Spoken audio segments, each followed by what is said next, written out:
Bienvenidos a su casa, a la centenaria Biblioteca de Derecho de la Universidad de Puerto Rico.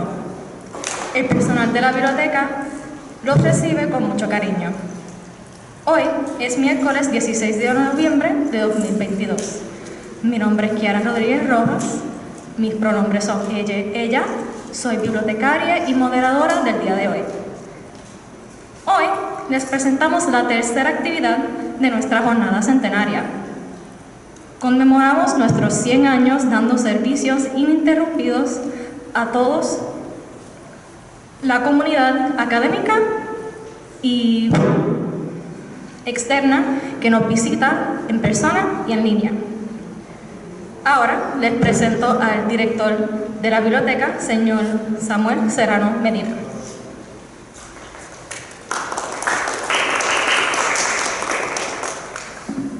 Buenos días a todas las personas. Hoy 11 de noviembre del 2022 continuamos la jornada de actividades en celebración de nuestro centenario. Estamos muy contentos con el apoyo de la comunidad académica con el programa. Muchas gracias a los que nos ven a través de las redes y a todas las personas que están presentes. Uno de los temas más recurrentes entre los bibliotecarios y los profesionales y los profesores en la academia y profesionales de la información son los derechos de autor. Nuestro trabajo como bibliotecarios y docentes está íntimamente relacionado con esta área del derecho. En esencia, nuestras bibliotecas son bóvedas gigantes de trabajos protegidos de cientos de miles de autores en Puerto Rico y alrededor del mundo. Con la internet y la tecnología, esto se ha vuelto cada vez más complejo. Sé que tenemos muchas preguntas que con probabilidad tendremos tiempo para atenderlas al final. Y hoy nos acompaña un perito experto que ha trabajado el tema en muchas ocasiones y a quien le damos las gracias por su apoyo a esta actividad, al doctor Irán Meléndez Juárez. Muchas gracias y también a todos los que nos acompañan. Seguimos con nuestras actividades. Anoten en su agenda los que están en las redes y los que están presentes. El 9 de diciembre estaremos hablando de política pública energética, retos y aspiraciones con el profesor Ángel Ricardo Rivera de la Cruz, que fue comisionado de energía y nos estará hablando sobre las aspiraciones del gobierno en este importante tema. Recuerden también el miércoles 18 de enero de 2023 con la profesora Dolores Atencio, que nos estará trayendo la conferencia sobre proyecto histórico jurídico sobre las primeras abogadas latinas en los Estados Unidos, que se llevará a cabo en el atrio, y no en la Damana, aquí mismo en este lugar, en la Escuela de Derecho. Luego seguiremos promocionando las actividades ya programadas para el semestre que viene. De nuevo, muchas gracias a todos ustedes por estar aquí y el apoyo en el día de hoy. Disfruten de la actividad. Gracias.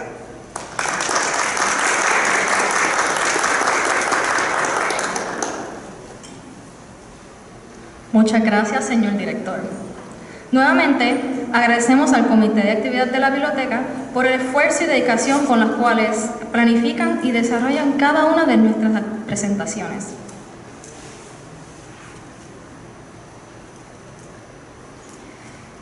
El tema que nos reúne hoy es Fundamentos del Derecho de Autor en la Academia y el Internet, la cual será presentada por el doctor Irán A. Meléndez Juárez. Les dejo a la bibliotecaria Claribel Guzmán, quien leerá la semblanza del profesor Meléndez Juárez.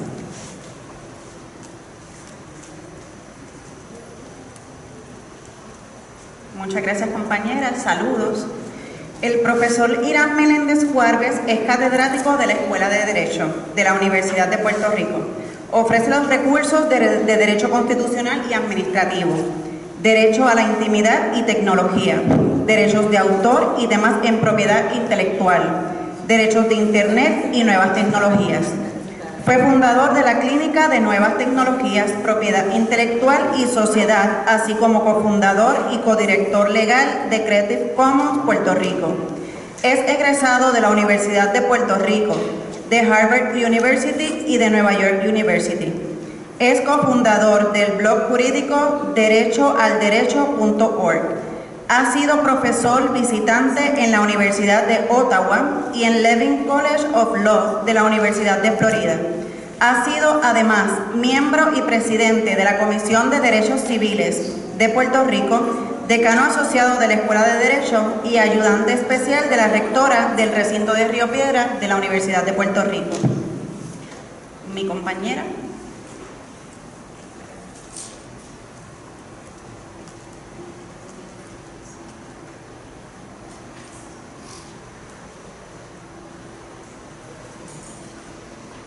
Muchísimas gracias, Claribel. Ahora le dejamos con el profesor Juárez y la actividad.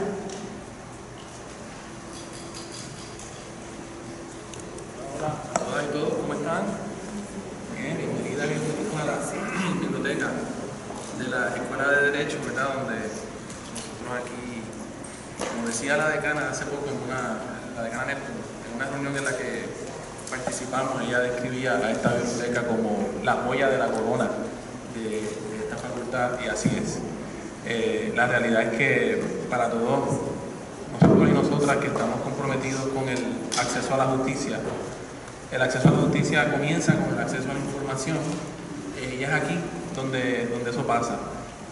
A veces es un concepto muy manoseado, ¿verdad? El acceso a la justicia se usa de muchas maneras, pero depende de cosas bien concretas, de estas paredes, de este personal, de presupuestos, ¿verdad? De una comunidad que la cultive, y eso hay que celebrarlo siempre. Entonces, así. Sí, porque mi voz no proyecta mucho, así que no lo muy duro. Quisiera poner una presentación, no sé cómo hacerlo.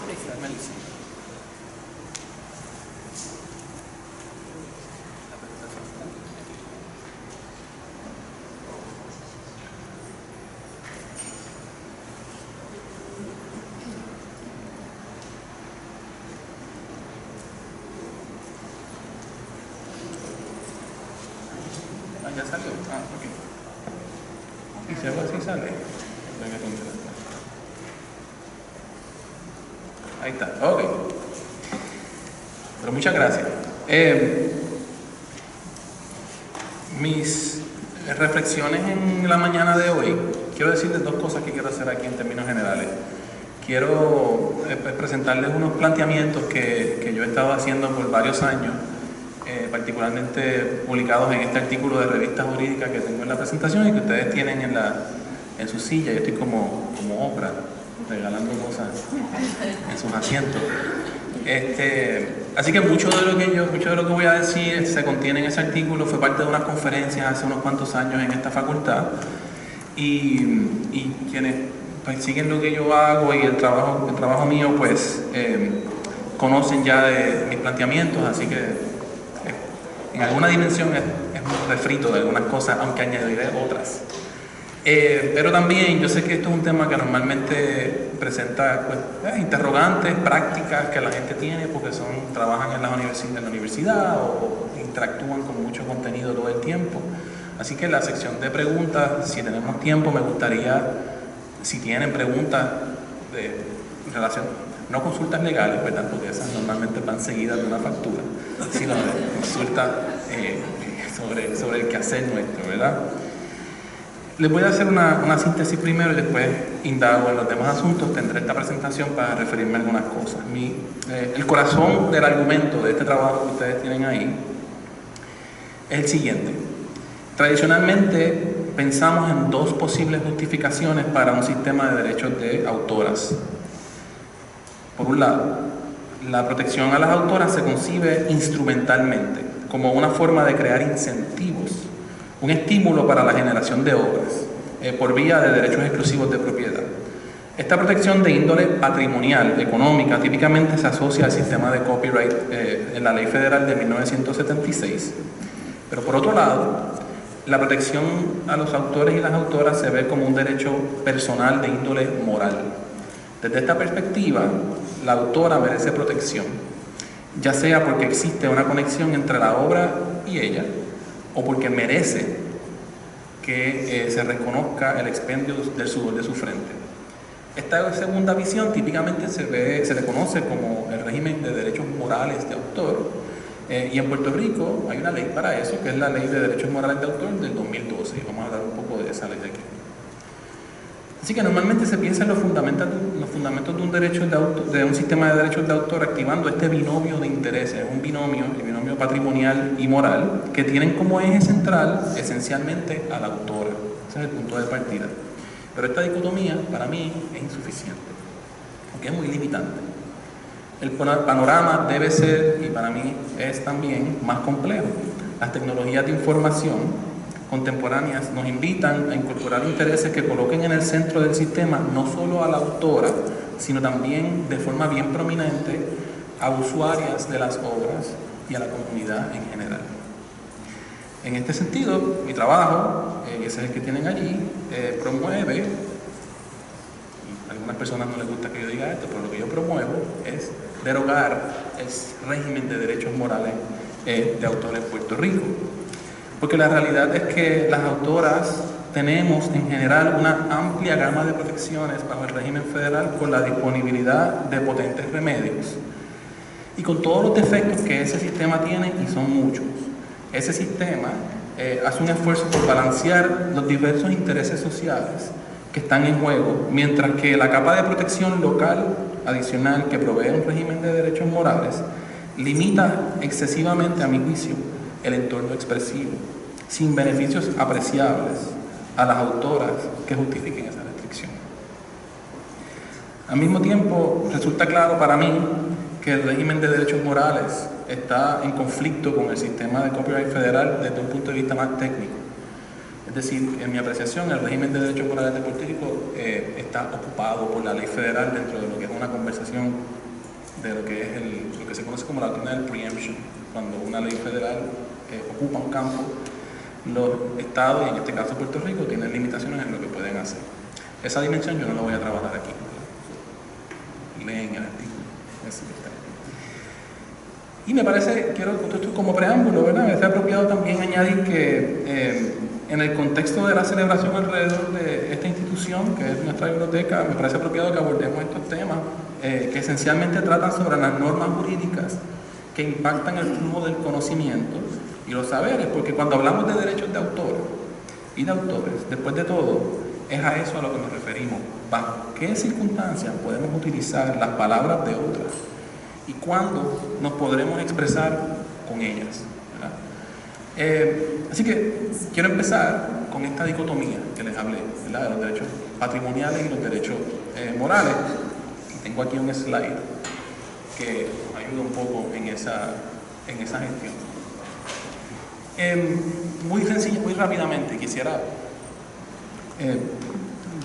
por necesidad, voy a ser un poco esquemático y simplista en algunas cosas.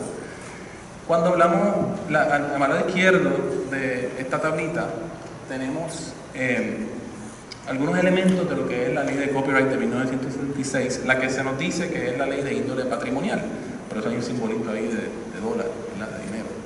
Yo le digo a mis estudiantes que la ley federal protege el bolsillo del autor, mientras que la ley local, la ley moral, protege su corazón, ¿verdad? Porque la concepción tradicional de lo que son los derechos de copyright bajo la ley federal se recoge en lo que son los derechos exclusivos que se le otorgan a las autoras y a los autores cuando crean una obra, y esos derechos exclusivos incluyen el derecho a controlar cuándo, cómo, dónde, quién reproduce la obra, distribuye la obra, hace obras derivadas de la obra, ¿verdad? Hace public performances y public displays, o presentaciones públicas y ejecuciones públicas. Es importante saber que esa lista de derechos que tienen los autores y las autoras bajo la ley federal está sujeta a una gran lista también de excepciones y limitaciones. No son derechos absolutos. Uno de los más importantes que yo quiero mencionar aquí hoy es el fair use, que es un espacio de reutilización de obras de manera no autorizada. Y también es importante destacar que en la ley federal hay una ley que se conoce como el Visual Artists' Rights Act, que es la ley VARA, que es una ley que provee derechos morales también para cierto tipo de obra, que son obras en ejemplares únicos, es decir, como una escultura, esta obra que tengo encima mío, o obras que estén en reproducciones de 200 ejemplares o menos, es decir, aquellas obras que tienen una presencia física importante, tienen unos derechos morales que incluyen el derecho de atribución, reconocimiento de autoría y el derecho de integridad, que es bien importante. Integridad quiere decir el derecho de impedir que se mutile la obra, que se altere la obra, ¿verdad? Porque la concepción, y ahora pasamos a la columna de la derecha, la concepción de los derechos morales, a diferencia de la concepción patrimonial, es que la protección ahí no es tanto una protección a la obra misma, sino una protección a la autora, a sus intereses de reputación y dignidad, que cuando se protegen se traduce en estas protecciones que he mencionado, particularmente el derecho de reconocimiento de autoría y el reconocimiento, un derecho de los autores a evitar que la obra se altere sin su permiso. Y ese derecho es la integridad que a mí más me preocupa, ¿verdad? Por la necesidad que yo veo de poder alterar las obras, ¿verdad? Utilizar las obras, reutilizarlas en una gran variedad de situaciones.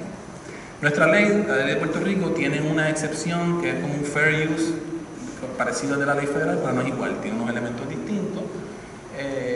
Coincide, el Tribunal Supremo de Puerto Rico ha dicho que esta ley local de Puerto Rico no está en conflicto con la ley federal, es decir, que pueden coexistir armoniosamente, y pienso yo que no es así. Pero algo más sobre esta, ay, qué pena que no se ve muy bien aquí con la luz esta parte de la presentación, pero sí les voy a describir lo que está pasando aquí. Esto es una representación visual de la siguiente idea. La ley federal que está en el rectángulo de arriba, de 1976, contiene todos estos derechos que mencioné anteriormente, y en el rectángulo pequeño que está aquí, esa es la ley VARA, que es la ley federal, que también nos concede derechos morales de autor, derechos de integridad y de atribución a una porción pequeña de obras.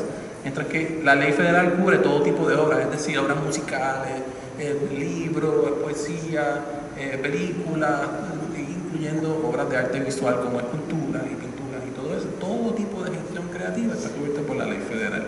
La ley VARA, que es la ley federal que concede derechos morales de autores solamente a un subgrupo de obras protegidas por la ley federal, mientras que la ley de Puerto Rico, que es la que está en la ley 55, concede derechos de atribución e integridad a todo tipo de obra también. Es decir, que los derechos morales bajo la ley de Puerto Rico, que impiden la mutilación, la alteración de las obras, no solamente se limita a obras de arte visual como las leyes, como las esculturas y pinturas y demás, sino también a textos, ¿verdad? Canciones, todo tipo de creación intelectual.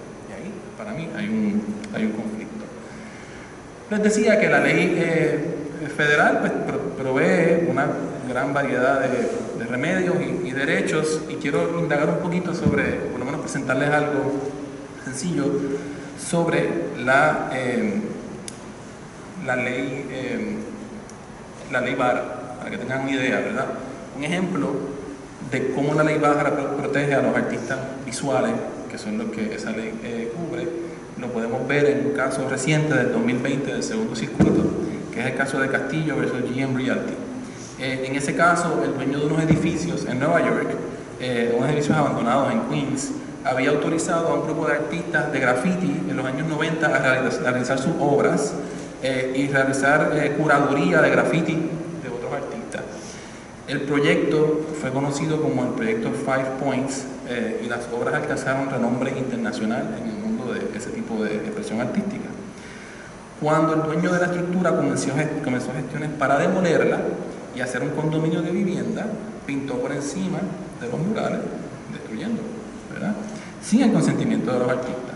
Como resultado, el Tribunal Federal concedió un total de $6.750.000 en daño por la destrucción de las obras de arte visual que eran altamente reconocidas en Nueva York. Menciono esto, ¿verdad? Porque es un ejemplo para mí dramático, ¿verdad? Del tipo de protección de derechos morales que existe ya para las obras de arte visual que está disponible. Así que existe una protección vigorosa en el derecho federal para todo tipo de obras y una protección vigorosa también para un subgrupo de obras de arte visual, obras que tienen materialidad física, ¿verdad? Como pintura, cuadros y demás. Ahora quiero hablar, eso quiero dejarlo ahí, sometido, como decimos, sometido para su consideración mientras seguimos la conversación. Quiero hablar un momento de, para que tengamos en mente también el desarrollo de los derechos morales en Puerto Rico, ¿verdad?, su reconocimiento por los tribunales y cómo es que han ido evolucionando. 3 decisiones judiciales por el Tribunal Supremo de Puerto Rico, escritas por el entonces juez Trías Monge, son las que asentaron este derecho aquí, ¿verdad? De las 7 opiniones que el Tribunal Supremo ha emitido sobre el tema, 3 fueron escritas por Trías Monge entre el año 1974 y 1984, en un periodo de 10 años, y a ellos se les suman pues, opiniones adicionales y 2 leyes, una en el 88 y la más reciente en el 2012. Lo que quiero con esto es como que vean cuál ha sido el desarrollo de esta jurisprudencia, aunque sea un snapshot, como decimos, una impresión, ¿verdad? La primera de estas decisiones es el caso de Reinal versus Tribunal Superior, que es el caso que comienza la conversación en Puerto Rico sobre los derechos morales. Y ese caso resuelve 2 asuntos fundamentales. Primero, que el sistema jurídico puertorriqueño reconoce una protección moral a los autores y autoras distinta a una protección patrimonial, que es lo que hemos estado diciendo. Y segundo, que esta protección moral no está desplazada por la Ley Federal de Copyright. Este caso tenía que ver con este libro que muchas y muchos aquí conocemos. Yo por lo menos estudié con ese libro en mis años de bachillerato. El libro de Carmen Ramos de Santiago, El Gobierno de Puerto Rico, ¿verdad?, que es un texto voluminoso pues sobre el gobierno de Puerto Rico, ¿verdad?, describiendo. Y presenta esta reclamación contra Vicente Reinal y Roberto Lugo por la publicación de este otro libro que está a la derecha, que es el Manual de Gobierno Civil de Puerto Rico. El Manual de Gobierno Civil de Puerto Rico es una versión, voy a decirlo así en términos generales, una versión más breve del texto, se parece mucho, vamos a decirlo así, ya los examiné ambos en su momento, de modo que comparten la misma estructura, ¿verdad?, capítulos similares y todo lo demás, tienen algunas gráficas y tablas también compartidas y todo eso. Así que hay un caso potencial, aunque hay otros elementos que podríamos, bajo la ley federal, que uno puede considerar aquí, porque la realidad es que cuando uno crea una obra, particularmente una obra sobre asuntos históricos, hay muchos elementos que no van a estar protegidos juntos. La historia no se protege. Entonces, yo puedo leer un libro, aprender mucho de ese libro y escribir esa narrativa histórica en mis propias palabras, porque lo que estoy utilizando es información. Y así que en los méritos, esto es un caso que es mucho más delicado. Uno ve la misma estructura y todo eso, pero la realidad es que es un caso bastante complejo si uno fuese a evaluarlo los méritos. En este momento no había legislación puertorriqueña sobre el tema de derechos morales y aún así el Tribunal Supremo desarrolló el concepto utilizando como autoridad una ley española de 1879, una ley de 1879 a mi juicio de dudosa validez en aquel momento, y las disposiciones generales del Código Civil sobre la propiedad privada, la responsabilidad civil extracontractual, y el artículo 12 del Código Civil de 1930, que establecía que las deficiencias en la legislación especial se pueden suplir por ese código. Yo digo que el apoyo en la ley española del 79 es cuestionable por lo siguiente.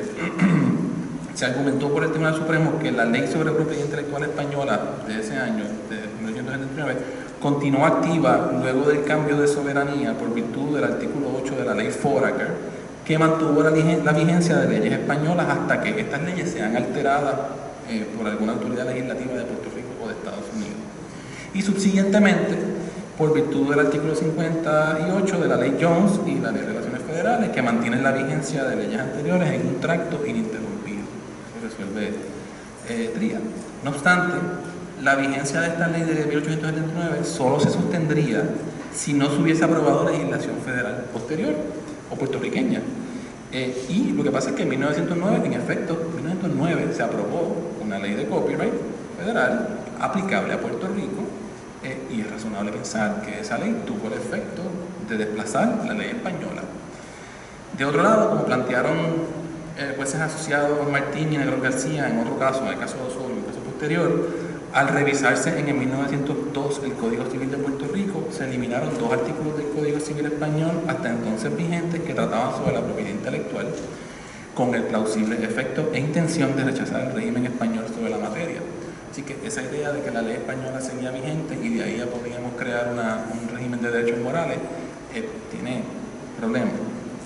Esa es la génesis del derecho moral en Puerto Rico. El segundo caso importante donde se establece este derecho aquí es el caso de Osorio, el subsecretario de la Vivienda.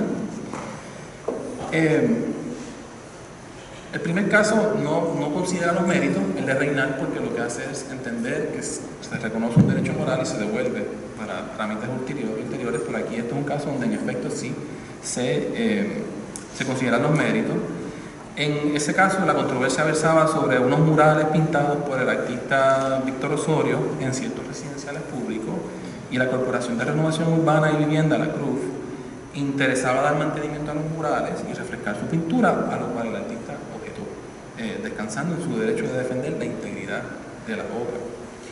Es interesante porque en ese caso, bueno, vemos algunas expresiones del tribunal, ¿verdad?, expresando lo que ya he mencionado, ¿verdad?, que los derechos morales, los derechos se pueden agrupar en dos categorías: los pecuniarios o patrimoniales y los que son personales.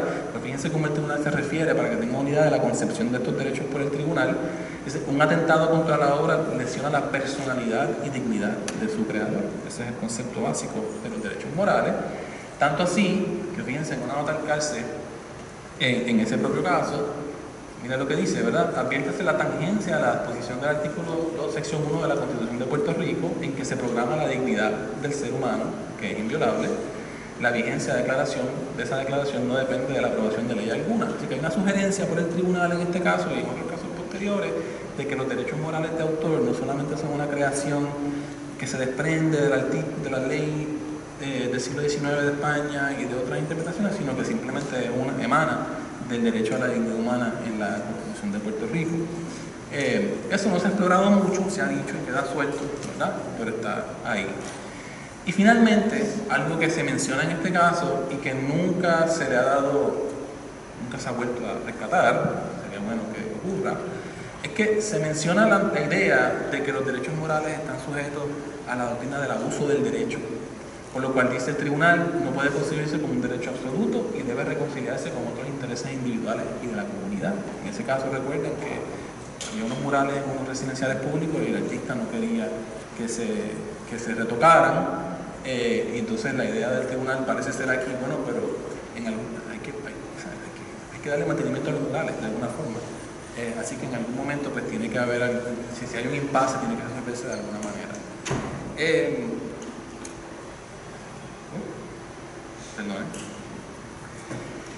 En tercer lugar, el tercer caso, así que esas nociones están ahí, ¿verdad? El tercer caso importante en que se solidifica este tema en Puerto Rico es el caso de Pancorbo versus Womético. En este caso, que es de 1984, Henry Lafont y el Casanova, que eran unos presentadores de televisión, demandaron a Womético de Puerto Rico, a Metro Goldwyn Mayer y a otras personas porque se incluyó una porción de 70 segundos de un programa de televisión de los demandantes en la película Fame. Yo recuerdo esa película. El programa de los demandantes, aquí pueden ver, este es el programa aparecía en una televisión que estaba tocando y presentándose en el trasfondo durante una escena que es esta: había una niña viendo televisión.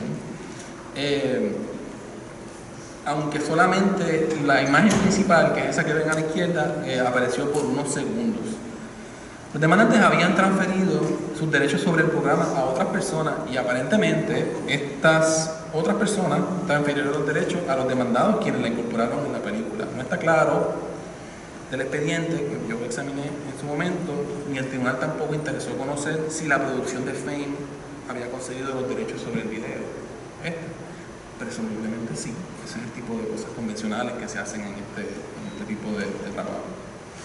Un examen del expediente del caso y de las deposiciones de los demandantes revela que la preocupación principal de estos era fundamentalmente económica y estaba relacionado con el resarcimiento de daños monetarios, tanto así que el remedio solicitado incluía una fórmula de regalías basada en un estimado de lo que correspondería pagarles en el mercado de haberse negociado el uso,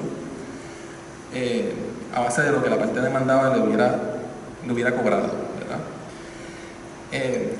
Independientemente de estos elementos patrimoniales, el tribunal validó el reclamo de derechos morales expresando lo siguiente: dice, el derecho moral de autor es inalienable e imprescriptible. y salvaguarda la integridad de la obra, lo cual incluye la protección de la integridad de la obra, incluye el derecho a impedir que la obra sea alterada, deformada, truncada o expuesta en un contexto objetable. Es decir, que el derecho de integridad no solamente incluye la facultad de impedir mutilaciones a la obra, sino también utilizar una obra no mutilada en un escenario inaceptable para el artista. Y fíjense que en este caso no estamos hablando de una obra de arte visual como el mural de Osorio, sino de una película, del uso de una película. ¿Qué se desprende de esta jurisprudencia? Bueno, cosas que ya he dicho, ¿verdad? Los derechos morales se conciben independientes de la protección federal patrimonial. Esta separación opera para mí en dos sentidos, uno conceptual y otro práctico. El conceptual es la división patrimonial versus moral, pero también la utilidad práctica de hacer esta separación es que permite fortalecer el argumento de que la ley local no está preempted por la ley federal, porque la lógica del tribunal ha sido, al tratarse de una ley de índole moral, la ley federal, como no tiene que ver con eso, pues son cosas distintas y no ocupa el campo. Lo segundo es esta conexión que a mí me parece interesante entre el derecho moral y el derecho y la conexión con los derechos morales y los derechos de personalidad, apuntando hacia una relación con la Constitución de Puerto Rico y el derecho a la dignidad humana. Hay una conexión, una familia de derechos, digamos, de personalidad humana, el derecho a la propia imagen, por ejemplo, el derecho a la privacidad, la intimidad. Hablábamos de eso en la sesión pasada, ¿verdad? Aquí sobre esa dimensión en Puerto Rico también. Y esa conexión está ahí, pero no está muy bien explorada. El único sitio donde se explora es en el artículo que ustedes tienen allí, ¿verdad? Así que tengo que echarme un poquito de flores ahí por eso.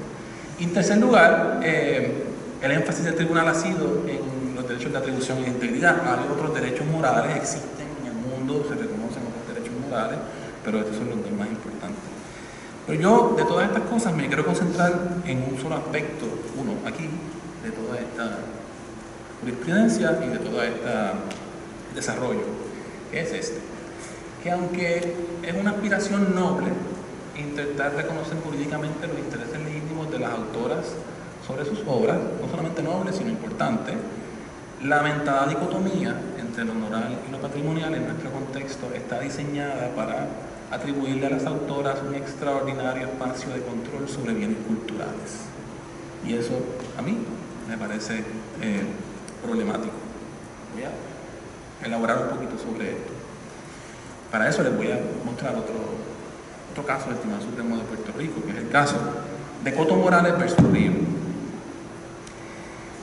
En el caso de Coto Morales, se trata de una fotografía de Sixto Coto, de una obra de Sixto, no de Sixto Coto, de una obra de Sixto Coto, que fue utilizada sin su permiso en un catálogo de productos Sony. Aquí yo tengo una muestra, aquí que está el catálogo, una hoja del catálogo con la obra del artista, allí en la pared.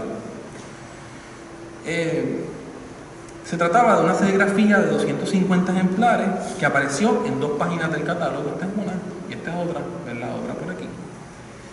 Y es importante notar que la obra en este contexto constituye una reproducción bajo la ley federal. Es dudoso que ese uso constituya fair use, por lo que probablemente existían remedios vigorosos bajo la ley federal.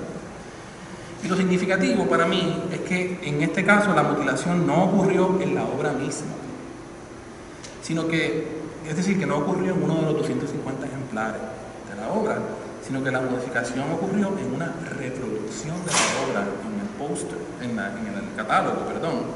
Y eso fue suficiente para la violación del derecho moral. El tribunal, la mutilación como tal ocurrió al reproducir la obra y cortarle una franja muy limitada en el lado izquierdo, de modo que se vio afectada lo que era la rúbrica del artista en esa obra. Y el tribunal expresa lo siguiente, ¿verdad? La mutilación de la obra reproducida, cuando es publicada sin la autorización del autor, involucra su derecho moral de forma parecida a la mutilación de la obra propiamente. De lo contrario, significaría abrir las puertas al abuso indiscriminado por parte de terceros aprovechados del caudal artístico que producen nuestros artistas. No es que los artistas no tengan derecho a un un tipo de reclamación cuando se reproducen sus obras. El problema es que, como veremos, cuando uno permite reclamaciones adicionales a lo que la ley federal provee en Puerto Rico por acciones que son esencialmente acciones que están cubiertas por la ley federal, se producen, digamos, como decía ahorita, espacios de control extraordinario por los autores por la reutilización de obras, en contrario a lo que son otros espacios que reconocen la posibilidad de reutilizar esas obras legítimamente. Y es que esto es bien importante hoy día porque en el entorno digital se presentan retos particulares a la visión proteccionista de los derechos autorales que proyecta el Tribunal Supremo. Y tal vez a estas alturas, en el 2022, es una perogrullada afirmar que la reducción en el costo en los medios de producción de información, así como la capacidad para modificar imágenes, videos y textos y la facilidad para distribuirlas instantáneamente, ha provocado transformaciones importantes en la forma en que la sociedad interactúa con elementos de su cultura.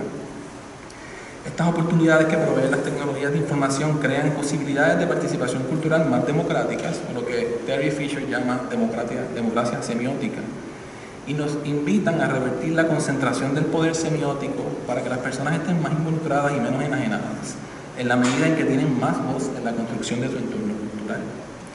Promover estas dinámicas de interacción con la cultura es promover lo que Jack Balkin llama una cultura democrática. Desde esta perspectiva, la cultura es parte de lo que nos constituye como sujetos y contribuye a forjar nuestras identidades, por lo que es vital defender aquellas posibilidades que tenemos para participar en los procesos de creación de nuestro entorno. Una simple vuelta por la Internet refleja millones de ejemplos. Encontramos narrativas alternas de historias populares como Harry Potter, Star Trek, entre otras, conocidas como fanfiction, contadas desde las perspectivas de personajes secundarios como por ejemplo mujeres, minorías raciales, sexuales o étnicas. Personajes, obras literarias, imágenes y videos son apropiados, reutilizados y se hacen parte de una conversación muy reflexiva sobre el entorno contemporáneo. Así, por ejemplo, se encuentran trabajos de fanfiction desde la perspectiva de Hermione Granger en Harry Potter o que giran alrededor de relaciones amorosas entre Captain Kirk y Spock de Star Trek. En estos casos no solo se intentan cambiar entendidos populares sobre el género, las relaciones de poder, entre otras cosas, sino también se tratan de actos de empoderamiento de las personas o grupos que generan estas obras. Es una forma de contar estas historias que son parte de nuestra cultura desde sus puntos de vista. Romper, transformar, experimentar y jugar con los elementos de la cultura es importante para una cultura democrática. Es parte de una democracia semiótica, en la que participamos vigorosamente en la construcción del entorno cultural que nos sirve de contexto y que a su vez contribuye a forjar nuestra identidad. Una de las formas que el sistema federal de copyright, que protegería a Sixto Voto, aquí, en este caso en particular, pero una de las formas que tiene el sistema federal para facilitar esa cultura democrática es lo que es la doctrina conocida como la de Fair Use, que muchas personas aquí conocen, han tenido alguna exposición a ello. Les voy a poner algún ejemplo del tipo de cosas que Fair Use permite, ¿verdad? Para que tengamos una idea del contraste entre la visión proteccionista que la dicotomía moral patrimonial permite. No voy a entrar en los detalles de Fair Use, es una doctrina jurídica que tiene muchísimos años y una trayectoria espectacular, pero a través de los años se han fomentado usos que implican la reutilización de obras de artistas para una variedad de fines críticos, sociales, políticos, etc. Como en este caso de Mattel vs. Walking Mountain, que se usan obras de Barbies, muñecas Barbie, para hacer obras artísticas que las representan en posiciones, digamos, difíciles, incómodas, con artículos electrodomésticos, ¿verdad? Como una crítica a la situación de la mujer, etc. Por ejemplo, aquí no se percibe bien, por lo menos por la luz, una foto de Annie Leibovitz de Demi Moore utilizada a modo de parodia para un anuncio de una película de comedia, por ejemplo. Otros libros, utilización de posters, afiches de una banda de rock para un libro sobre esa banda donde se reproducen directamente esos afiches, ¿verdad? Todos estos son usos que pueden ser, constituyen fair use, que muy bien pueden ofender las sensibilidades de los artistas y son permitidos y necesarios. Este otro caso es un poco más controversial, Cario vs. Prince, fotografías de Rastafarian que fueron tomadas por un fotógrafo reconocido, fueron utilizadas para, digamos, como parte de otras obras, que parte de un collage de obras que se utilizaron sin permiso, también constituyen fair use y pueden apreciar ahí que hay una reutilización de estas obras. En este caso en particular, algunos de estos usos fueron considerados fair use, otros se devolvieron para determinar si fueron fair use o no, así que es un poco más complejo. De hecho, tengo que decirlo también, en el artículo yo hago una mención a la idea de que en ese caso todas las obras fueron consideradas fair use. Eso fue un error, lo admito. Son casi todas las obras, pero fueron 2 o 3 que se devolvieron, así que no me regañen por eso. En otros casos, en el entorno tecnológico, Google escaneó más de 20 millones de libros sin pedir permiso a nadie para crear lo que se conoce como el Google Book Search Project, que actualmente usted puede utilizar. ¿Para qué? Para encontrar el contenido del texto de libros que están en bibliotecas y todo lo demás, no para darle acceso a usted al libro completo, sino para hacer búsquedas en el libro. Eso es fair use, ¿verdad? Y los autores reclamaron y los tribunales dijeron, no, eso está bien, ¿verdad? Actualmente ante el Tribunal Supremo de los Estados Unidos está esta controversia, que ya hubo la argumentación oral fue hace poco, relacionada con el uso por Andy Warhol de esta fotografía como base para crear estas obras de aquí. Las obras de abajo, las obras de arriba se hizo con permiso, pero las de abajo no se hizo sin permiso, y la pregunta en ese caso es si eso es fair use. Vale, aunque esperemos que es lo que el Tribunal Supremo resuelve aquí. Yo no estoy demasiado convencido de que va a encontrar que es fair use por otras razones, pero aún así demuestra, digamos, el espacio que existe en estos casos. Y bueno, hasta ahí voy a llegar con eso, ¿verdad? Pero para que den una idea, ¿verdad?, de los tipos de situaciones en diversos entornos tecnológicos o entornos de arte visual, académicos, etcétera, en que los derechos morales, en que fair use permite ese tipo de utilización de maneras que pueden ser contradictorias con una concepción fuerte de derechos morales como la que parece haber en Puerto Rico.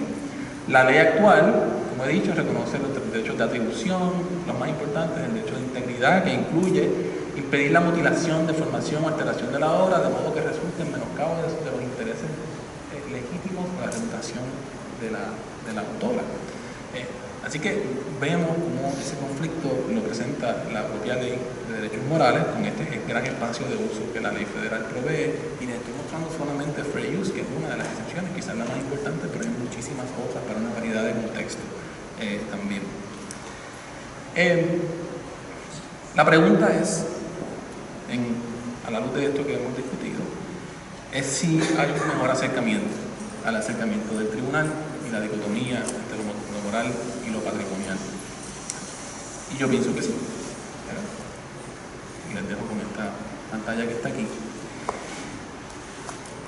El sistema de derechos de autora y de autores, para mí, es y debe ser, en buena medida, un sistema pluralista, que conjugue y sea capaz de negociar las presiones que imponen varios grupos de valores que aspiran a dar fundamentación a este régimen de derecho. Así que para mí se trata de un sistema de valores que refleja un sistema que refleja un conjunto de valores en conflicto constante, y por lo cual no debemos afirmar que tiene que promover un único objetivo patrimonial o moral. Estos conjuntos de valores constituyen visiones del mundo sobre lo que es importante para el régimen, y yo identifico 4 paradigmas, que son los que llamo los paradigmas del mercado, propiedad, expresión y uso personal. Ya no son 2, moral, patrimonial, son 4. Algunos de estos se reflejarán claramente en el derecho positivo o en la fundamentación de las decisiones judiciales y en la estructura del derecho de autora. Otros se recogen más tenuemente a mayor o menor grado y se defienden o rechazan vigorosamente en el debate público, en los tribunales, en espacios académicos como este. El punto no es que todo sistema jurídico en efecto recoge de igual forma esta combinación de valores o paradigmas, o que los refleje a todos de algún modo. Me parece que no. El punto es que las operadoras del derecho, las juezas, jueces, legisladoras, forjadores de política pública, activistas y académicas deben tratar a su régimen como un sistema que combina diversas visiones del mundo, y yo propongo estas 4. Y debe hacerse transparentemente, conforme a la visión de mundo que llamo el paradigma del mercado, que es la que se refleja en la perspectiva patrimonial. Los derechos morales aspiran a promover la producción de obras creativas mediante la creación de un incentivo económico a las autoras, como sabemos. La premisa es que la autora debe ser incentivada para crear mediante un derecho exclusivo sobre sus obras, porque de no tener este derecho exclusivo, otras personas la utilizarán sin restricciones. Si la autora piensa que no podrá excluir a terceras personas del uso de sus obras y beneficiarse económicamente de las mismas, no tendrá suficiente motivación para crearlas y por ende no generará la obra. Bajo esta teoría, el mundo será menos atractivo sin propiedad intelectual comparado con un mundo con propiedad intelectual, porque no tendríamos suficientes obras ni un ecosistema de innovación intelectual lo suficientemente rico. Le llamo el paradigma del mercado porque el proceso creativo tiene al mercado como alfa y omega. La promesa del mercado da vida a la obra, esa es su consecuencia natural y su modo de distribución ideal. El mentado incentivo es precisamente que la obra pueda traficarse como un bien de consumo. El objetivo último, el bienestar social que se genera con la producción de obra, es posible aquí tras la satisfacción de preferencias de las personas que adquieren la obra pagando su precio, la cual ha de producirse porque existe la posibilidad de su consumo. Se trata pues de la mercantilización o commodification absoluta del derecho autoral y del proceso creativo. Es una visión. El paradigma de propiedad, sin embargo, ya lo hemos discutido o considerado al hablar de la justificación de merecimiento moral de los derechos autorales. Cabe añadir que es muy fácil trasladarse de una concepción de mercado a una visión de merecimiento moral. Como expresó Jeremy Waldron hace unos años, el pensamiento se puede mover fácilmente de estímulo a incentivo, a beneficio, a recompensa y posteriormente a merecimiento. De modo que algo que comienza como un asunto de política social deseable, la promoción de obras, acaba siendo concebido como un derecho moral también. En tercer lugar está el paradigma de expresión. Este paradigma reconoce a otro tipo o imagina a otro tipo de usuario. Un régimen de libertad de expresión debe contribuir a sostener condiciones para un discurso público vigoroso. No obstante, en la medida en que el paradigma de mercado refuerza una visión mercantil del derecho y del proceso creativo, colocando en el centro del proceso a las autoras, existe un riesgo real de que se afecte adversamente el discurso público si el sistema de protección impide que las usuarias se expresen a través de obras que circulan en su entorno cultural. Y este paradigma de expresión y el tipo de sujeto expresivo que concibe debe servir de contrapeso a estas presiones de los paradigmas de mercado y el de propiedad. Finalmente, está el paradigma de uso personal, que tiene como eje al individuo y su interacción con el contenido. En este sentido, contrario al paradigma de expresión, el de uso personal valora la experimentación personal y privada sin tener en cuenta si la persona contribuye o no a algo nuevo al entorno expresivo. Me refiero a prácticas como recombinar, manipular obras, simplemente explorarlas y jugar con ellas, editar y otras actividades incidentales como jugar con ellas. Estas prácticas de uso personal pueden concebirse sobre la base de alguna teoría de autonomía individual y como parte del proceso de autodefinición personal, pero podrían también anclarse en una visión que subraya el carácter situado, no autónomo, de los sujetos, es decir, el tipo de usuaria imaginada por el paradigma de uso personal es una persona que está sumamente inmersa atada a y arropada por su contexto cultural. Esta persona juega con los elementos de la cultura que le constituyen en procesos iterados y en un intercambio continuo con la cultura. Pero la persona aquí está situada en un sentido que no es estático, pues no se le concibe como vinculada permanentemente al contexto cultural del cual existe, sino que opera a la persona a través de la cultura, como nadando a través de ella, de modo que su ubicación le permite experimentar con ella y con la posibilidad de trascenderla, transgredirla y reconfigurarla. En fin, la usuaria, en este último paradigma, consume las obras digitales, las copia para uso personal o conforme al paradigma de expresión para comunicarlas a otras personas, las apropia para experimentar, jugar, reinventarse personalmente y, si quiere, proponer. La cultura en este paradigma es un proceso generativo que oscila entre la estabilidad de los elementos culturales que tenemos, estabilidad que es necesaria para anclarse en un contexto para experimentar, y la transgresión de lo que puede ser. En fin, para mí, un sistema de derechos autorales debe como mínimo reflejar todos estos paradigmas: mercado, propiedad, expresión y uso personal, y proveer mecanismos para que se regulen mutuamente. Sus interrelaciones pueden ser sumamente complejas, pero desde el punto de vista del usuario y sus intereses como agente expresivo y como sujeto situado, los paradigmas de expresión y uso personal deben servir como contrapeso a las presiones que ejercen los de mercado y los de propiedad, y que han alcanzado un arraigo discursivo dominante en nuestro entorno.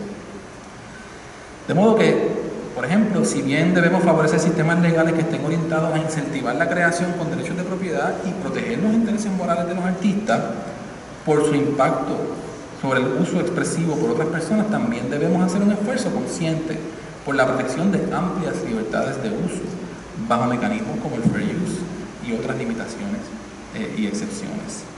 El esfuerzo del Tribunal Supremo de Puerto Rico para enraizar una visión moral del derecho autoral en Puerto Rico ha rendido fruto. Por más de 4 décadas hemos reproducido una perspectiva binaria sobre los objetivos del sistema, impidiendo que se desarrolle una conciencia en nuestro campo jurídico sobre otros intereses sociales valiosos asociados con la libertad de expresión y con los derechos de las usuarias. La pretensión de ubicar toda controversia en el derecho de Puerto Rico dentro de un paradigma moral de propiedad tiene el alcance de encajonar nuestras discusiones bajo un lente muy específico que es ciego a valores políticos importantes. Y finalmente quiero proponer que en el contexto universitario estas son consideraciones cruciales que debemos tomar en cuenta en nuestro contexto. Por ejemplo, aquí en la universidad debemos pensar en las políticas institucionales sobre derechos de autor que mejor promuevan esta pluralidad de intereses, incluyendo la divulgación del conocimiento, lo que va al corazón de lo que hacemos. Por ejemplo, yo sé que han habido esfuerzos por crear repositorios institucionales y licenciamientos masivos de los trabajos de facultad para hacerlo disponible, esos trabajos al público, pero estas iniciativas no se han materializado. Esta escuela fue pionera adoptando una política de acceso abierto en marzo del 2010, hace un montón de años, bajo el liderato de la colega Chloe Horas, y se han propuesto proyectos similares a través del sistema, pero realmente nada se ha concretado. Otro foco de atención debe ser la relación entre los miembros de la facultad y la universidad, es decir, la pregunta sobre la titularidad de obras generadas por profesores y profesores. Por el rol que tienen las universidades en la generación de saberes, los derechos autorales adquieren centralidad para las dinámicas de generación y divulgación del conocimiento en una sociedad democrática. Al mismo tiempo, nuestro quehacer cada vez más está mediado por tecnologías de información y prácticas de educación a distancia. La combinación de presiones presupuestarias en las instituciones universitarias, y particularmente en esta, en tiempos de crisis, y la enseñanza en plataformas sustentadas por estas instituciones, generan el interés pronunciado de las universidades en la titularidad sobre las obras creadas por sus facultades, particularmente, quiero subrayar, los cursos en línea, lo cual genera nuevos focos de tensión. Eso ya ha empezado a crear tensión en esta universidad, poco a poco. Es decir, para simplificar, ¿a quién le pertenecen las clases en línea que se ofrecen?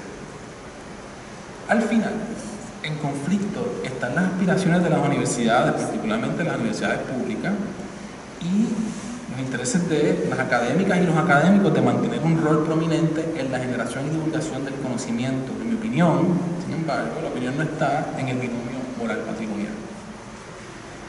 De modo que No puede ser que cada cual se atrinchera en su interés por controlar el uso de obras generadas en la universidad, viendo a estas puramente como objetos de mercado por la institución, por un lado, o como bajo el control absoluto de la autora.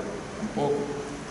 La solución estará en algún lugar que considere la pluralidad de valores que he mencionado, de modo que se reconozcan derechos tanto a la institución como a la facultad, pero que se priorice el acceso público al conocimiento y a los saberes generados en la Universidad Pública de Puerto Rico.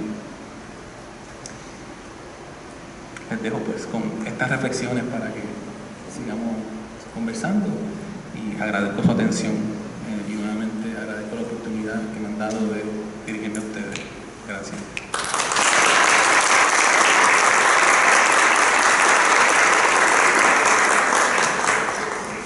Ahora pasamos con las preguntas. Si alguien tiene preguntas para el profesor, pues es momento de empezar con las preguntas. Bueno, te felicito por la presentación, pero te quería preguntar si en tu investigación has dado como ejemplo concretos en otros lugares fuera de Estados Unidos y de Puerto Rico en que se haya conjugado de alguna manera alguno de estos otros valores más allá del mercado y la propiedad. ¿Qué ejemplo nos podría dar de eso? Sí, la pregunta para quien no haya escuchado es ejemplos en otros lugares que no sea Estados Unidos donde estos valores se hayan conjugado. La realidad es que nosotros tenemos una situación bien peculiar porque como tenemos la ley federal que se presenta como una ley patrimonial y tenemos esta otra ley distinta de carácter moral, la diferencia entre una cosa y otra se pronuncia, se acentúa.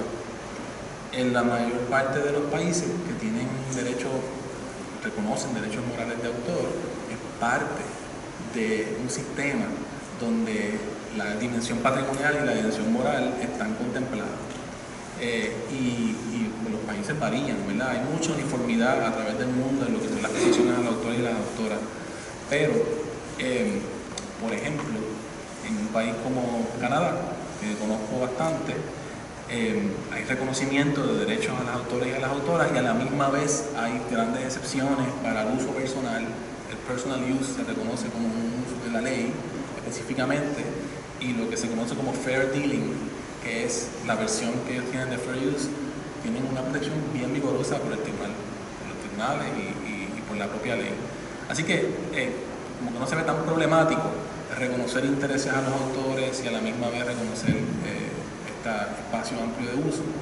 El issue aquí es que como operamos en dos universos separados, pues tiene uno que tiene el federal tiene una intención de balancear ciertos intereses, aunque es imperfecto y tiene muchos problemas, pero el de aquí está dirigido exclusivamente al tema de la protección del autor.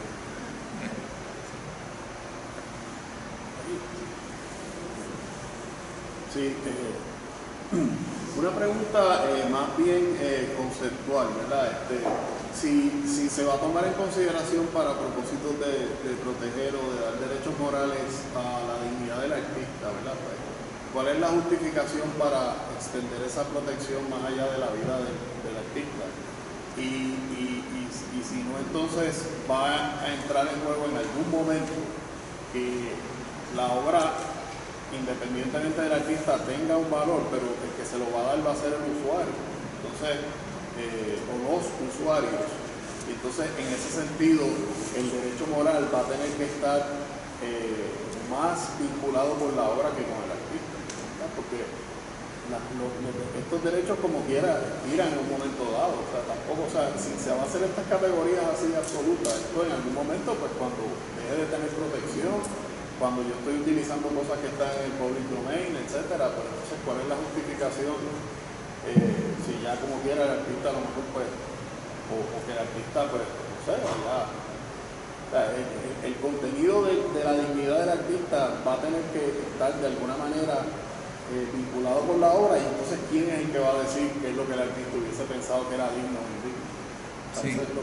No, Ciertamente, o sea, ese es un tema muy conceptualmente, no voy a decir problemático, sino un poquito incómodo, ¿verdad? Cuando tú reconoces, en el caso de Puerto Rico, se reconoce la protección al derecho moral 70 años después de la muerte del autor o del autor. Entonces, de hecho, el único trabajo en Puerto Rico sostenido, ¿verdad?, de derecho del autor es el libro de Salazar, de la protección al autor puertorriqueño, que es un proponente de los derechos morales y los protege y los defiende. Apunta a esos elementos como contradicciones en el sistema, ¿verdad? Es como que, bueno, pero si es un derecho moral personalísimo, ¿por qué no se extingue con la vida del autor y de la autora, ¿verdad? Eso refleja parte de la, digamos,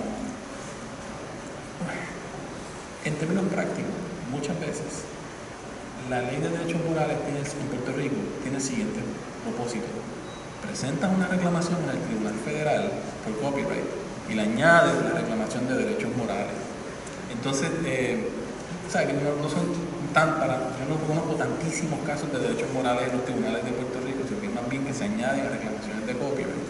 Y lo que eso produce es una multiplicación de daño para recobrar. Lo que quiero decir con esto es que la pureza, digamos, de la concepción moral en nuestro sistema puede ser finita por elementos como el que tú dices, pero también por la práctica, porque lo que se usa es como parte de una reclamación económica que se plantea en los tribunales también. El tema de la supervivencia de los derechos, en el caso de los derechos personales, es un issue también en otros sistemas, por ejemplo el derecho de la propia imagen. En una concepción de los derechos de la propia imagen es una concepción moral también. Esta es mi persona, yo no quiero que tú la uses. Y si lo miras, ¿sabes? Como esto es un reflejo de quién soy yo como persona, no quiero que uses mi imagen sin mi permiso. Y si lo ves así, una posibilidad es decir, bueno, pues se extingue por la muerte de la persona, una vez se muere, pero no hay más nada. Pero si ves el derecho de propia imagen, como se ve el right of publicity en Estados Unidos como un derecho de propiedad, es completamente transferible porque es un commodity, se pasa de un lado a otro. De que esa distinción también existe en esos otros regímenes. Sí, en su sentido, ustedes mencionan la propiedad, ¿Puedes hablar más duro, perdón, que no? Sí, pues la propiedad intelectual, ¿verdad? En su sentido, lo define como si hubiese los naturalistas, ¿no? Entonces, se hace una énfasis en los derechos morales, como si fuese este derecho personalísimo. Pero, ¿verdad? Pensándolo acá y viendo cómo está escrita o redactada la legislación de la ley 55, pudiese ver que, por ejemplo, los derechos morales de integridad se incluye, ¿verdad?, esos intereses legítimos del autor. Y ahí se puede dar margen a quizás una especie de interés económico, ¿no? Entonces aquí es cuando yo veo, ¿verdad?, que los derechos morales pues, están más allá de lo personal, también hay una especie de filosofía económica detrás de si lo combinamos con los copyrights, pues entonces si el copyright es también como una especie de énfasis en el tiempo, pues acá pues tenemos un énfasis en el niche de qué consideramos como propiedad, ¿verdad?, en cuanto en la percepción del autor. Entonces yo preguntaba más a cuál es su percepción con respecto a estos tipos de pensamiento económico de tendencia liberal y su influencia en este desarrollo de los derechos morales. Porque he estado percatándome de la noticia y todo, que hay una tendencia en Estados Unidos, por ejemplo, han habido informes del Congreso en donde se está evaluando los derechos morales, ¿verdad?, aplicados a Estados Unidos. Entonces, pues, quería saber, ¿verdad?, su punto de vista con respecto a eso.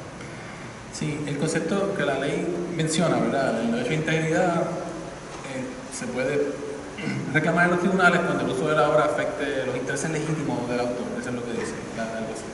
El interés legítimo puede ser amplio, ¿verdad?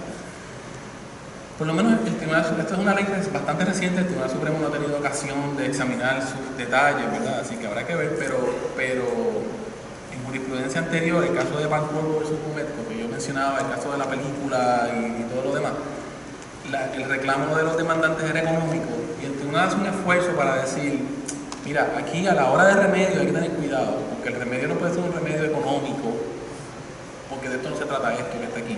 Si uno pensaría que siendo consistente los tribunales tendrían que tratar de pensar en cuáles son los daños emocionales, morales que están en juego aquí y separarlos de los otros, porque de otro lado se mete también un problema de preemption más grande, ¿verdad? Porque realmente estaría en conflicto con lo que es la ley federal, y es algo que no he metido aquí, ¿verdad? Pero por eso es un problema sustancial que tiene este sistema. Dicho eso,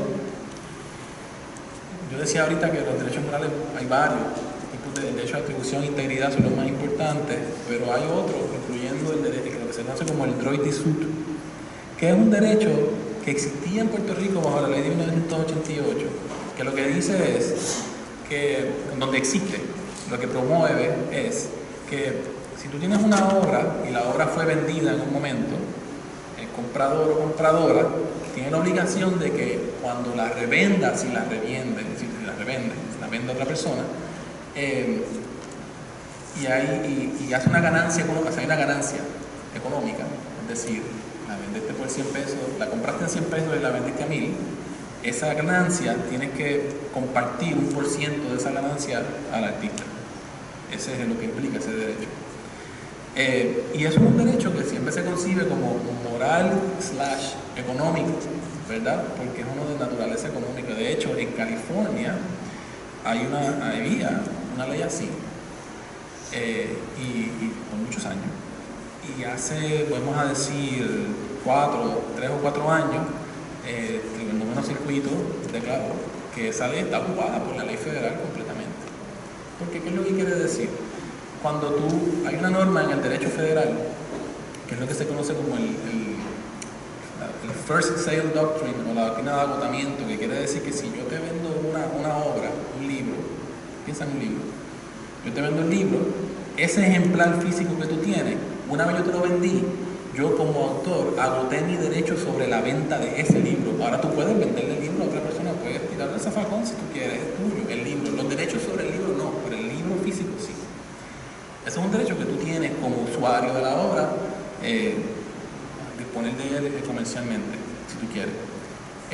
Lo mismo con una pintura. Tú compras una pintura, tú puedes vender la pintura sin restricción en la ley federal. Entonces el Tribunal Federal dice, bueno, pues ese derecho estatal que establece condiciones para la venta de la obra, la distribución de dinero, pues conflige con la ley federal. Y es una ley estatal que tiene un sabor de derecho moral muy común, no muy común, pero algo común en los regímenes de derechos morales, pero que tiene ese sabor económico también. Así que no son perfectas estas categorías tampoco. Profesor, todavía tengo dudas de si la producción de la facultad es completamente de la institución del profesor o en qué estatus está ahora eso en el recinto, si está en diálogo o en la Universidad de Puerto Rico. Finalmente, ¿puedo decir de quién es la obra que produce la facultad? Sabía que me iban a preguntar sobre eso y por eso tengo unas cosas por aquí preparadas. Déjame buscarla por aquí. Vamos a ver. Ajá, aquí está. La política de la universidad actual sobre esto es la siguiente, y te voy a decir algo que han hecho los tribunales también, que es un revolú. Básicamente dice, propiedad de los derechos, no tengo la cita ahora mismo, es del 90, esta política. Dice, el personal docente y los estudiantes de la Universidad de Puerto Rico serán titulares de las obras creadas en el transcurso normal de las actividades académicas y de estudio, salvo para en contrario. Punto. Eso es lo que dice. Tú escribes un artículo, tú escribes un libro, eso es tuyo. Estudiantes, profesores, todo eso. Controversias han surgido, o discusiones han surgido sobre los prontuarios, por ejemplo. Entonces, vamos a ver qué dice después la próxima parte. La Universidad de Puerto Rico será titular cuando estas obras sean producto de ejercicio de funciones administrativas o académicas, específicamente comisionadas y oficialmente asignadas por la institución. Entonces, ahí hay una ambigüedad. Tú podrías decir que el prontuario maestro, cuando se crea el curso, pues eso es una cosa administrativa que es para la universidad, pero el sílabo, que es la adaptación que tú haces de eso para enseñar, esa es mi interpretación. El sílabo está en el primer párrafo, porque eso es parte de lo que tú haces como parte de tu gestión académica tradicional, ¿verdad? Hay otras cosas más que hay ahí, pero por ahí va la cosa. ¿Qué pasa? Hasta ahí, ¿verdad? Los cursos en línea, eso es otra complicación, porque estamos aquí de los artículos, hablamos de los artículos y libros, etcétera, prontuarios y sílabos, hay cierta ambigüedad, pero yo lo hago así, o sea, lo distingo así, bastante bien así. Los cursos en línea, pues, tienen otra complicación, porque se crean estos cursos que en muchos casos se graba contenido, se crean materiales para esos cursos que están alojados allí. La expectativa de la universidad es muchas veces que eso se pueda reutilizar, aun si el profesor o profesora no está disponible. Para los profesores y profesoras sin plaza, eso es un problema bien importante, porque son clases que se utilizan en diferentes universidades e instituciones, y que tú vas a decir, ahora yo no puedo dar la clase que yo daba antes con los materiales que yo creé. Nada de eso está bien atendido. Esa es la realidad. Entonces, por lo menos en las políticas, y quizás en los contratos se dicen unas cosas, entonces eso es un problema. A eso se le añade lo siguiente, que, ¿cómo lo digo? Lo que hay que tener presente cuál es estoy todavía en el tema de los cursos, ¿verdad? Hay que tener presente qué es lo que en efecto puede lograr tener protección de copyright. ¿Qué es qué? Porque yo enseño Derecho Constitucional. El profesor Efraín Rivera también enseña Derecho Constitucional. Nosotros enseñamos clases distintas, pero cubrimos más o menos el mismo material. La selección de casos y materiales es más o menos la misma. Usamos el mismo libro. Y así puede ser. Así que hay unos elementos que yo he añadido a mi clase distintos a los del profesor Efraín Rivera, pero hay otros que no. Porque son parte del saber y de la clase. Y entonces, nada de eso se protege, ¿verdad? Por diversas razones que no voy a entrar aquí, pero en términos generales. Entonces, eso quiere decir, eso es un curso como Derecho Constitucional, que es un curso propio, vamos a hablar de un curso más especializado, que digamos el profesor creó y todo eso. Ahí también hay contenido que se va a proteger, pero hay otro que no. El ejemplo que yo uso para eso es las recetas de cocina. Las recetas de cocina no se protegen por copyright. No se protegen por copyright, las recetas de cocina. Porque el sistema de copyright excluye de su protección instrucciones, formas de hacer cosas. Eso pertenece a otro sistema, así que secreto de negocio, patentes, cosas así, pero formas de hacer cosas, no. Y los sílabos muchas veces tienen muchos elementos creativos. Claro, tú haces una receta de cocina y la explicas en tus propias palabras, en la forma de expresar tu receta de cocina, y se echan una pizca de, qué sé yo, la palabra pizca quizá, o una pizca de amor, entonces esas cosas creativas sí, pero la receta, la fórmula, no se protege por copyright. Entonces hay que pensar en los prontuarios y los sílabos, tal vez en esos términos también, que hay mucho contenido que se protege, pero hay mucho otro que es qué tema vas a cubrir primero y qué tema vas a cubrir después, que el sistema de copyright no atiende. Dicho eso, ¿verdad? Volviendo al problema, a la pregunta que ella plantea, hay una política que es esta, hay ambigüedades, sin embargo, sobre otras cosas, particularmente lo que tiene que ver con la creación de cursos y todas esas cosas, y en el campo de la enseñanza en línea, eso está ahí todavía sin resolverse. A mí me parece que eso es un asunto que tiene que atenderse académicamente. Es decir, esto no es el tipo de cosas que tú puedes, digamos, junta de gobierno, delegar a un bufete de que me haga un borrador para yo aprobar una política. Esto va al corazón de lo que hacemos aquí, de la universidad, y tiene que atenderse con los mecanismos que tenemos para eso, el Senado académico y todo lo demás. Espérate, ya te hablaste, así que si no hay otra persona, puedes hablar. ¿Alguien más? Mete mano.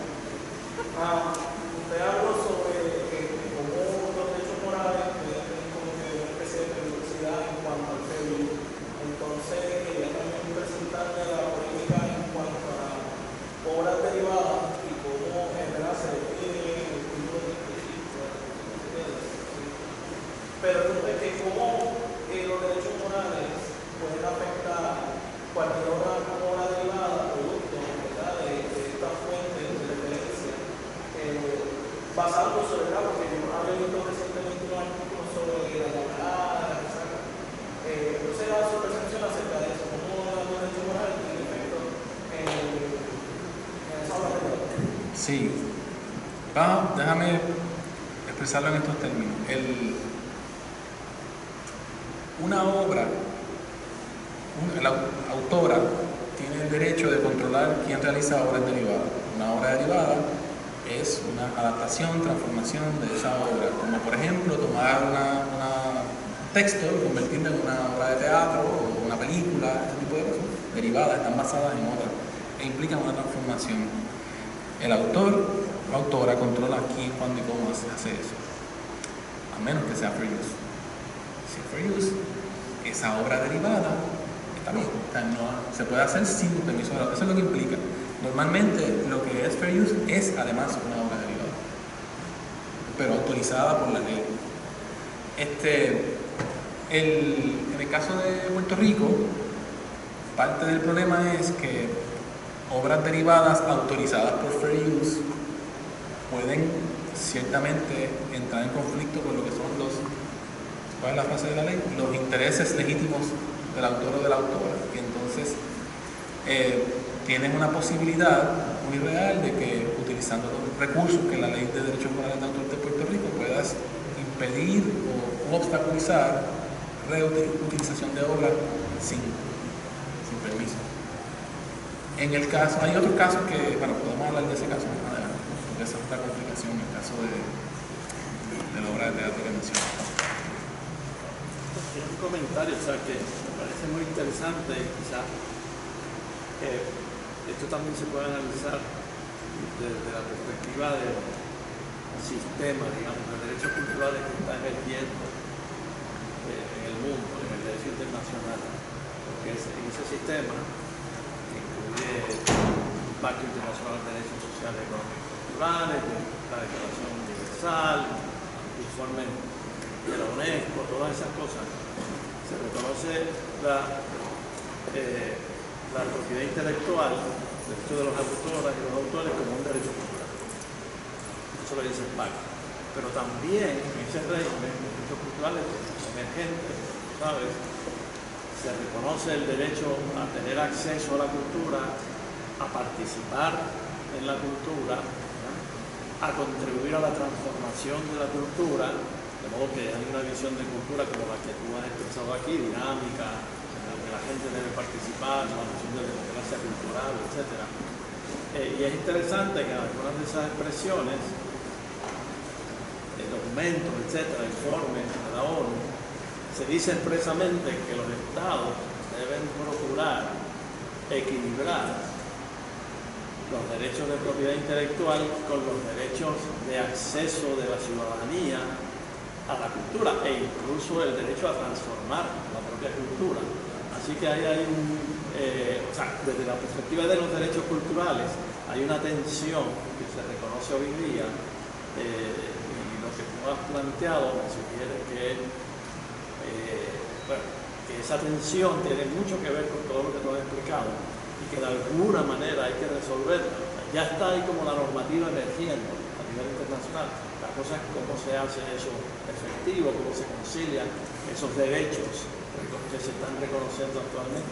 Si nos mantenemos dentro de las, digamos, cuatro esquinas de nuestro derecho moral y no se declara vigente por el Tribunal Federal, como yo propongo, Trias Monge, en el caso de Osorio, del mural, lo puso. O sea, dijo, hay que echar mano de la doctrina de abuso del derecho y tomar en cuenta otros intereses sociales también aquí. Así que hay una posibilidad que aún dentro de nuestro sistema hay espacio para eso, como cuestión de creación judicial. Y ahí pueden caber esas nociones también, puede ser. Pero es muy interesante eso que plantea. ¿Cuándo fue la última vez que se trabajó con la política institucional de derecho de autor de la Universidad de Puerto Rico que nos aplicaría como académica? Esta es la política vigente, se aprobó una política distinta hace unos cuantos años, no parece, estas políticas se pasan por el proceso de aprobación bajo la LEPAO, de la Ley de Procedimiento Administrativo Uniforme, y se publicó hace unos cuantos años que alteraba este sistema de alguna forma, y tengo que pensar bien los detalles. Pero parece que cuando se publican se publican y se divulgan a la comunidad, hay un periodo para comentarios y todo ese tipo de cosas, y después es que la Junta lo aprueba y la pasa al Departamento de Estado. Esa última parte no pasó, porque yo la he buscado en el Departamento de Estado muchas veces, ver si alguna vez nos habló y no. Así que han habido unos intentos recientes para rehacer la política de derechos de autor de la universidad, pero parece que en algún momento se paralizó su consideración. También, bueno, ha habido otros esfuerzos adicionales para los repositorios y la publicación de los trabajos de los autores, de los profesores y profesoras en repositorios institucionales, dando acceso al público. Eso también se divulgó en un momento dado, una posibilidad de política, y parece que se echó para atrás, porque tampoco se logró finalmente.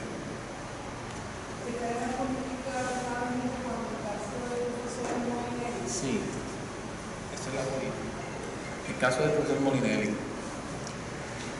Es un caso que dice, tiene un elemento que lo hace un poquito más complicado. Ese es el caso que dice que, contrario a lo que dice nuestra política, es un caso del Tribunal Federal de Distrito, o sea que no establece precedente, nunca se llevó al apelativo. Establece como política que las obras creadas por la facultad son work for hire. Y la doctrina de work for hire lo que dice es que si tú trabajas para tu empleado, lo que tú hagas dentro del alcance de ese empleo, within the scope of employment, pertenece al patrón.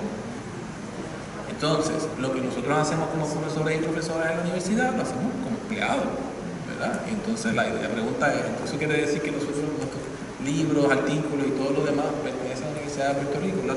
La política dice que no, pertenece al profesor o profesora, pero el Tribunal Federal concluyó que aún así, independientemente de esta política, aplica la doctrina de work for hire.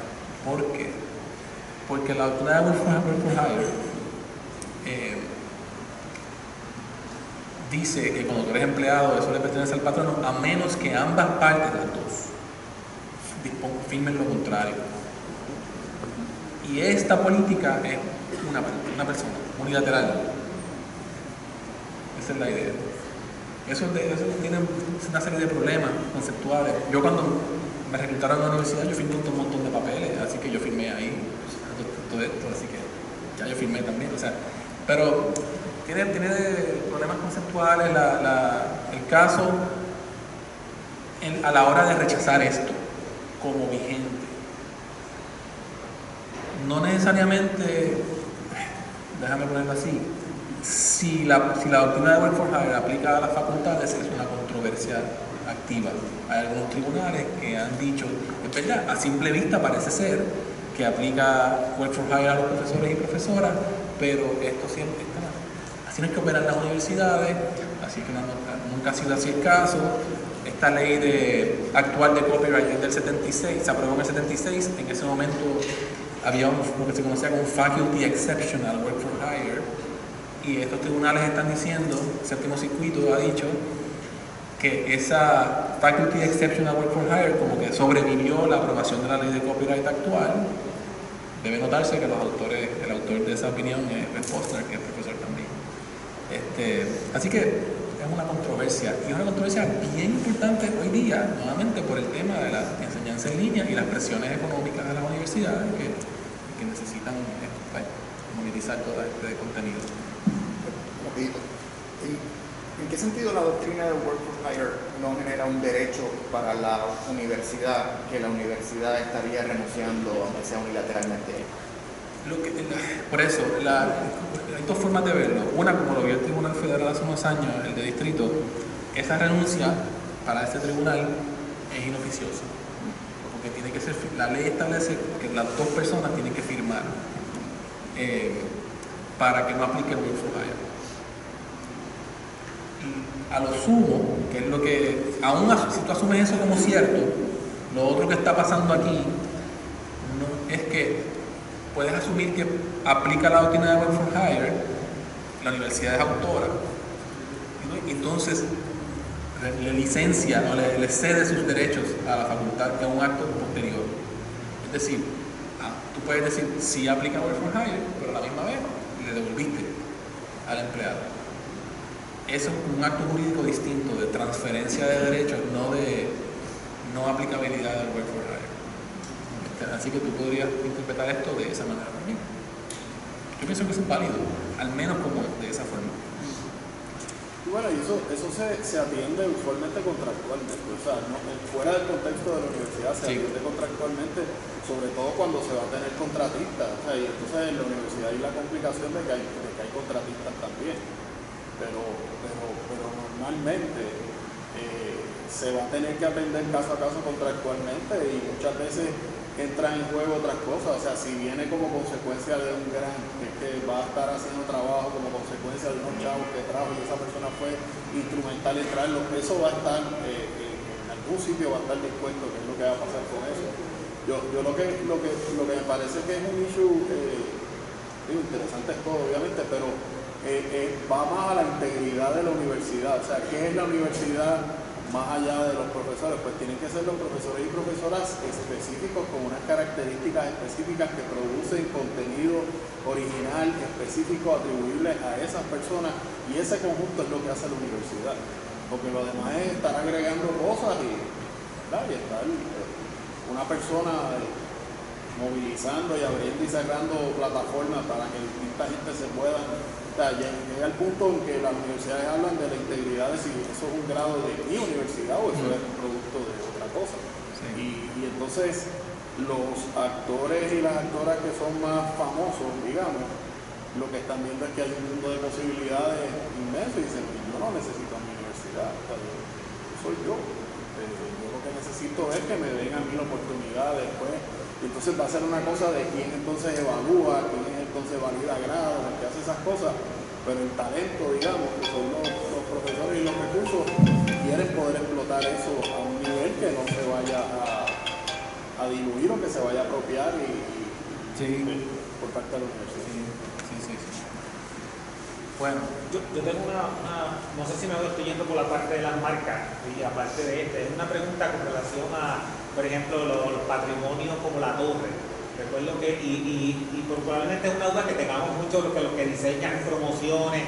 Por ejemplo, la Avenida Universidad, recuerdo que había muchos negocios que utilizaban la torre y el gallito, y la universidad le mandó carta a todo el mundo de que eso era marca registrada, por ejemplo, la torre, y que no se podía utilizar.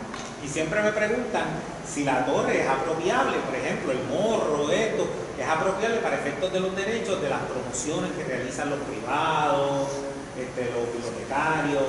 Las universidades son actores bien activos, obviamente, bien agresivos, vamos a decirlo así, en la defensa de sus marcas.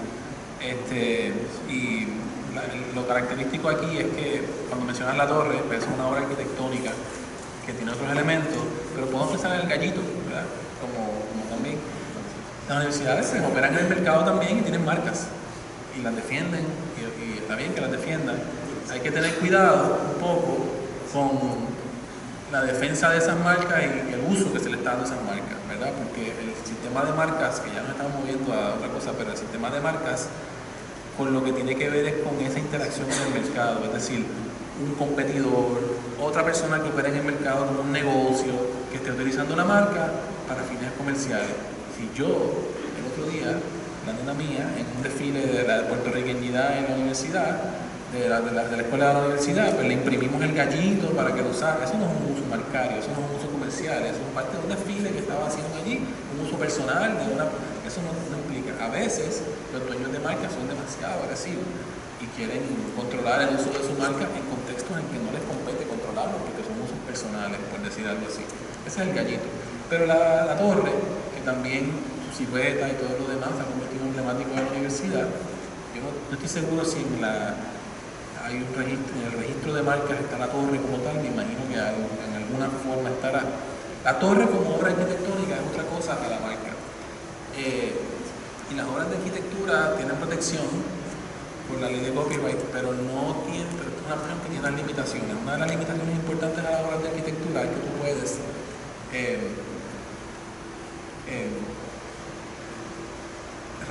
crear obras derivadas y retratar y hacer public displays de obras de arquitectura que están en el espacio público ya. O sea que si yo me paro frente a la torre de la universidad, suponiendo que está protegida, igual no está porque fue creada hace un montón de años, y le tomo una foto, ya, no está. Por el hecho de que está en el público, la ley establece que los derechos de la obra del autor de la obra arquitectónica no se extienden a ese tipo de actividades, tomar retratos y demás, porque la obra está en el espacio público. No se quiere tampoco evitar que las personas retraten en el espacio público. Esta biblioteca, todo ese tipo de cosas, también tiene esa limitación. Para grabar la torre tienes que pedir permiso.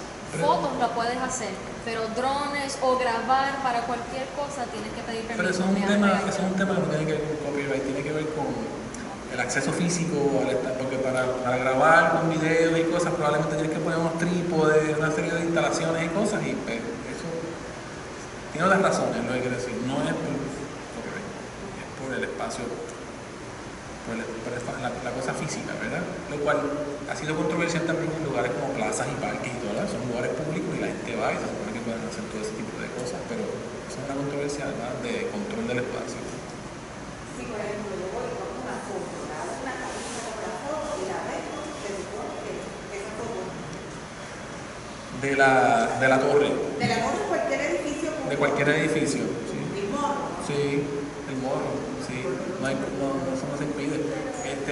Suponiendo que está protegida, porque el morro es una cuestión de copia. Ahora, si es una marca, como puede ser la torre, ya tú estás en un acto comercial que puede confligir con los derechos marcados de la universidad, no por copia, por marca. Pero el morro, por ejemplo, no puede poner no se puede utilizar, por ejemplo, una película. No puede poner imagen de fondo ni esta parte de la mujer.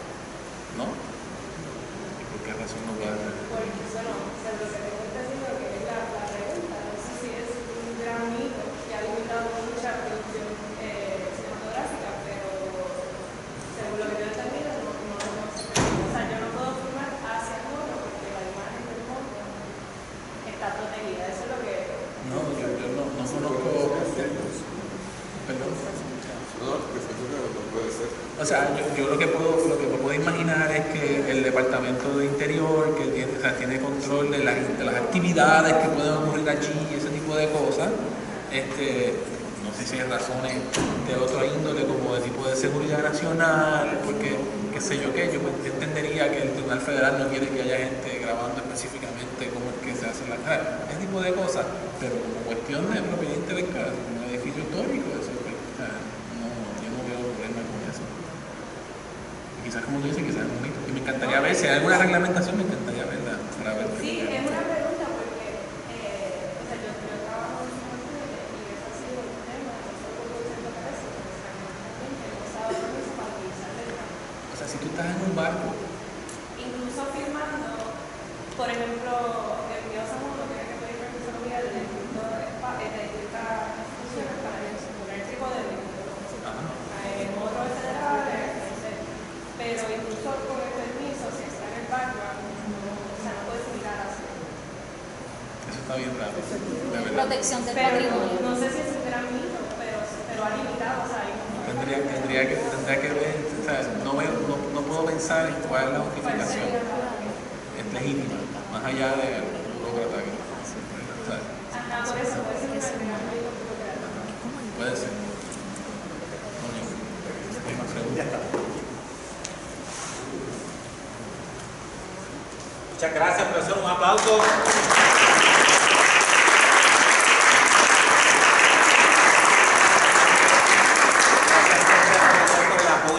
Gracias a ustedes por la participación. Le hacemos entrega al profesor de nuestro cartel de centenario. El autor estuvo por ahí presente, tuvo que salir, que es Alex Soler. Así que, profesor, muchas gracias.